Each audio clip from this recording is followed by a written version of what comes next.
Let's talk about highway capacity and level of service. The Traffic and Transportation Engineering Handbook, also known as the Red Book, has two definitions of the term highway capacity. One is more of a broad definition, which basically it's the whole traffic performance of a highway facility. A more specific definition is the numbers of vehicles a highway element can accommodate under a given set of circumstances. In an ideal situation, we would like to have the capacity of our single traffic lane to be within the average of 2,400 vehicles with an average of 1.5 second headways. But as we all know, there is not such an ideal situation, as it's almost impossible to achieve. That's where the engineer rules is try to use all the facts and create something reasonable to create a reasonable solution. As I have mentioned before, we wish we always had an ideal situation, but an ideal situation barely occurs. So we always have to consider the fact that we need to design for an unideal situation. When it comes to a traffic facility, there are two things an engineer must consider: quality and quantity. When it comes to quality, there is the freedom to choose certain path or speed. Let's say we have a 3-lane highway, and the speed range is between 40 to 70. The driver must be able or have the freedom to choose whichever path they choose within the reasonable speed. I'm not saying go and exceed the speed limit or drive slow in the left lane, but if, let's say, the driver wants to drive slowly, they should be able to go to the right side and drive on the right lane and move freely, because that could cause a lot of trouble if that's not the case. Another aspect when it comes to quality is the physical and mental comfort. We need to make sure our road is comfortable to drive. We don't have, for example, no unreasonable speed bumps. If there is something let's say, a weird exit, let's say an exit on the left side, we need to make sure that the driver becomes aware of it, having a sign early to make sure we really, so that we didn't increase the stress on the driver. Last thing we want to do is to increase the amount of stress that the driver has during driving. Basically, similar to the mental comfort and the physical comfort is the degree of hazard, of the expected hazard. We have a road hazard sometimes, whether it could be from an accident. We need to consider the fact, the degree of hazard that a driver might be facing. And last but not least is the cost of the service on the driver. We have seen, these roads with tollways, for example. We need to consider, it's not the only way to consider the cost, but we need to consider also okay, how much it's going to cost the driver to use this lane. Is it worth it or not? Is it worth to use this lane, or it's worth to go take the train or whatever that thing is? Okay. Now let's talk about the quantity. Under the quantity, the most important thing probably is what we call the level of service. And this is from the Red Book. Level of service is a qualitative measure that incorporates the collective factors of speed, travel time, traffic interruptions, freedom to maneuver, safety, driving comfort and convenience, and operating costs provided by a highway facility under a particular volume condition. Basically, it's the same thing we discussed before when it came to quality, but now in terms of numbers.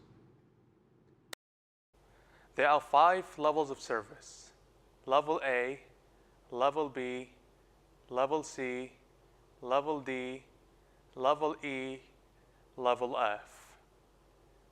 They are classified based on quality and quantity as well. Let's discuss each one of them briefly. Level A. Let's talk about the pros of Level A of service. It has the highest quality of service a highway can provide, no restriction of speed or maneuverability caused by the presence of other vehicles, has the highest operating speed with very low density, approximately 10 vehicles per mile or 6 vehicles per kilometer. It has 1 to 3 volume capacity ratio. Let's talk about the cons. It has a high rate of accidents, certain type of accidents because of the high speed and the low volume that might actually drive some of the drivers to be more reckless, unfortunately, so you might have a higher rate of accidents with that freedom of speed. It's also very expensive economically to provide. It could cost a lot of money, a lot of taxpayers' money to provide that type of service, especially when you have a high density and big population, and you have places where people drive cars in a daily basis. This picture is taken from the Red Book, and it shows an example of level A of service. As you can see, we have this 3-lane highway and 6 lanes, and you can see the low density cars, and it's so easy to translate or to switch from one lane to another, as there is no physical restriction on the operating speeds.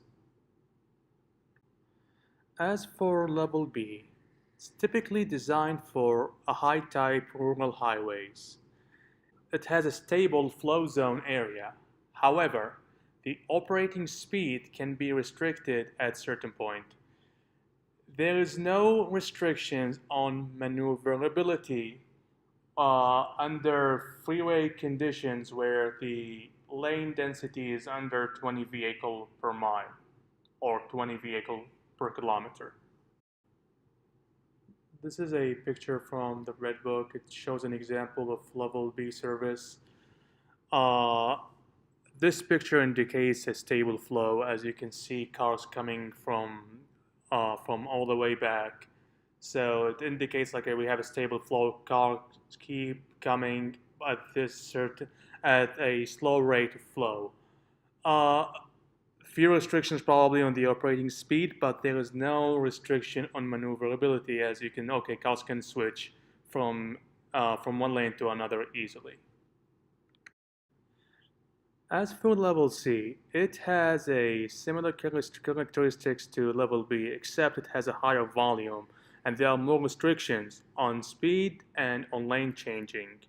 You can see in this picture actually, you have more cars right now, more density, more volume. So basically, you're going to have more trouble switching from one lane to another. As for level D, here's where things start to become more tricky or different. There is unstable flow, little freedom to maneuver or switch from one lane to another. Obviously, there is restriction on speed. While it might seem tolerable average operating speed, there is still the possibility of sudden variation due to the high density of 45 to 50 vehicle per mile or 28 to 31 vehicle per kilometer. As for level E, level E is so terrible. First of all, the operation at this level service is unstable.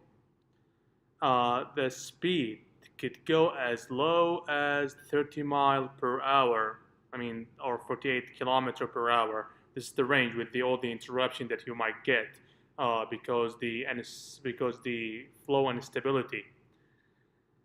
The lane density normally reaches about 70 to 75 vehicle per mile or 43 to 47 vehicle per kilometer.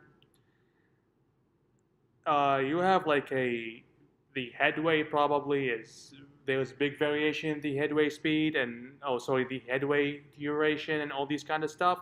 So really, as you can see in the picture, you see high flow density, probably low speed. This situation is so horrible that we need to avoid by all possible means. Level of service F is the worst of them all. It's so terrible where you're gonna have what's called the jam density, about 150 vehicles per mile, which is a 93 vehicles per kilometer. So you're gonna have a lot of stoppages as you drive in that road. This situation must be avoided. It's probably this is where what we see actually when we drive in Chicago, for example, especially during the rush hour. When you drive up in Minneapolis and I-94 during the rush hour next to Minneapolis, this situation is so terrible and wastes a lot of time. So it has to be fixed.